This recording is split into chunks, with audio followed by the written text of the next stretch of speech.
This is footage from 1894 of the world's first popular bodybuilder, Eugène Sandow. Following in his footsteps was Steve Reeves, the 1947 Mr. America. Zoom forward to today, and natural bodybuilding shows look more like this. But because of financial incentives, there's been a trend of taking PEDs and claiming natural so they can gain a competitive advantage. There's even this webpage called the Natural Bodybuilding Hall of Shame, featuring those that have been caught. And because of this, some people were very skeptical, accusing the likes of 𝗠𝘂𝗰𝗵 of being unnatural. I do not think he did it 100% naturally for this most recent one. To avoid this being a depressing steroid advert or the promotion of unrealistic expectations, we'll be exploring the most qualified bodybuilders, scientists, and studies to answer the question, how much muscle can you gain naturally? Starting with the only bodybuilders that we know for sure were natural. Eugène Sandow is widely considered the father of bodybuilding. He built his physique to emulate that of the Greek statues, standing at 5'9" and weighing 185 pounds. While he did sell lighter dumbbells like this to the public, he achieved his physique with heavy basic weights and whole foods. When artists couldn't afford Sandow's fees for posing, they hired 𝗠𝘂𝗰𝗵 instead, weighing 160 pounds at 5'6" inches tall. 𝗚𝗂𝘀𝗂𝗰𝗵 built an impossible to strangle physique, standing at 5'4" and weighing 147 pounds. Inspired by his writings, Indian bodybuilders published a book in 1930 featuring some similarly impressive physiques. There were plenty more impressively muscular people, and this was during a time when the greatest muscle building supplement was thought to be cocoa powder. But in the 1930s, German chemists were working on a much more potent supplement that would change bodybuilding forever. At first, chemical assistance was unknown and wildly expensive. Synthesizing just 1 gram of testosterone in 1940 cost around $850 in today's money, but it was now a possibility that those in the silver era had access. We're talking about the likes of Jack LaLanne, Reg Park, and of course Steve Reeves.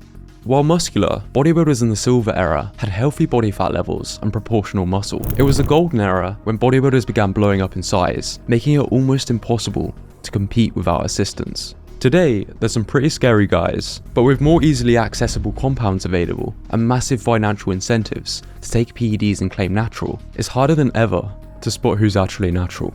More people than ever before are using PEDs. Would you ever consider taking steroids? I'm on steroids. You're on steroids? Yeah. How long were you training naturally before that?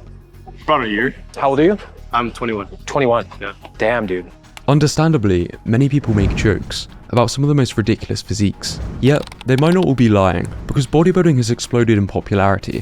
From a circus act to the front cover of the health and fitness industry, the global population has increased massively, equipment and information have improved, providing the environment for a new crop of natural phenoms. But before we look at these, we must look at one of the biggest factors that will influence how much muscle you can gain naturally.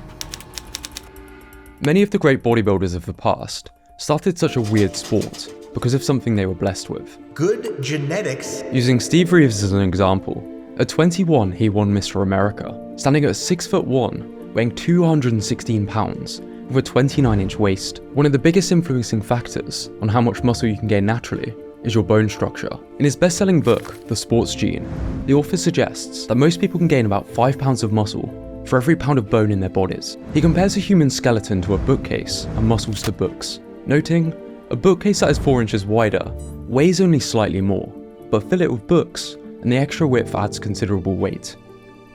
But it's also how the muscle bellies and tendons insert onto your skeleton that can influence this. Take bodybuilder 𝗠𝘂𝗰𝗵.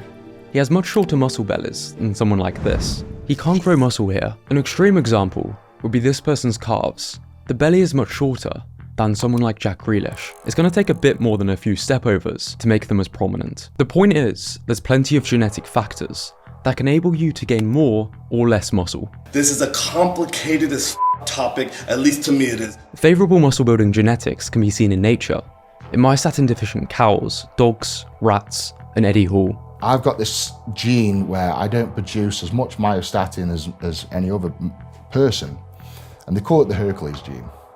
Unfortunately, as I found out, you can't give this to yourself. But on this planet, some people have what looks like trees for hands. Don't you think genetic phenoms, in terms of muscle mass, exist? As unrelatable as some of these guys are, statistically, someone is probably telling the truth. So what about the rest of us peasants, who didn't muscle up our way out the womb? The good news is that most people are fortunate enough to have average genetics, so predictions can be made. But for that, we need something better than scientists. Muscular scientists. In year 1, the average gain I would estimate is between 5 and 15 pounds of muscle for young, healthy males. Years 2 and 3, probably about 5 pounds per year in both of those years. Some people are on the 0 to 2.5 pounds per year of that. Some people are still doing 10 pounds of muscle every single fucking year. Now, years 4, 5, and 6 per year during these years, many people will get roughly 1 to 5 pounds of muscle gain per year. Okay, now, what about year 7 plus? Year 7, 8, 9, 10, etc. You're looking at 1 to 2 pounds of muscle per year. This trend is supported by the fitness pioneer Lyle McDonald, who estimates the following rates of muscle gain. A similar rate of gain is further supported by published researcher Alan Argon. Martin Burkan suggests a simple formula of your height in centimeters minus 100 to find an estimate for your maximum potential weight of 5 to 6% body fat. So if you're 178 centimeters, this will put you at about 78 kilograms. Most people overestimate how lean they are, and the fact that you're going to lose some muscle when you're getting this lean.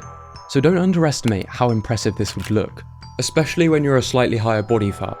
Not to mention, some people seem to be passing these standards naturally. So where's the natural limit? FFMI is a tool used to gauge people's muscularity. The first study on this that was done probably 10 years ago basically came to the conclusion that it looks like the natural limit is somewhere around a fat-free mass index of 25. This graph was put together by 𝗡𝘁𝗂𝗰𝗵, showing where popular fitness influencers fall, and it does have some merit. However, not everyone takes large doses of PEDs, and there's plenty of people who are natural with a low FFMI. If Eugène Sandow had an FFMI around 23 to 25, wouldn't you imagine he could surpass this with today's equipment and information? Not to mention, Dr. Layne Norton, who claims natural, has an FFMI above 25. There are always outliers to these means. Sometimes being a nerd and abiding by limited studies could be holding you back. So let's look at some of the most impressive natural bodybuilders today. This is Jeff Alberts, the godfather of natural bodybuilding, looking better than ever at 52 years old. Steve Hall at 5'10", 191 pounds in the off-season. Alberto Nunes at 5'10", and 160 pounds on stage, along with some backstage footage he took at an elite natural bodybuilding show. At age 18, Kai Green won WNBF World Championships, and he was poor as hell. He could not afford steroids, he could barely afford food from what I understand, and still won WNBF Worlds at age 18. If you want to see more impressive natural bodybuilders, look no further than the Muscle Mayhem bodybuilding competitions. Now, you could argue that these people are genetic outliers and are simply using PEDs in secret. They might well be. Like I said, we'll never know for sure, but there's plenty more examples on YouTube who did not start out massive, such as Jeffrey Verity Schofield, Alex Leonardis, 𝗠𝘂𝗰𝗵, natural hypertrophy, and basement bodybuilding. As we'll explore next, these people are disproving one of the biggest limiting factors that holds many people back from gaining more muscle. They've all documented their entire journeys and advice, all of which you can follow for free, and thanks to the sponsor of this video, this has never been easier. Boostcamp is a workout tracking app featuring programs from some of the best coaches in the game. Or if you want to track your own custom workouts, you can do that too.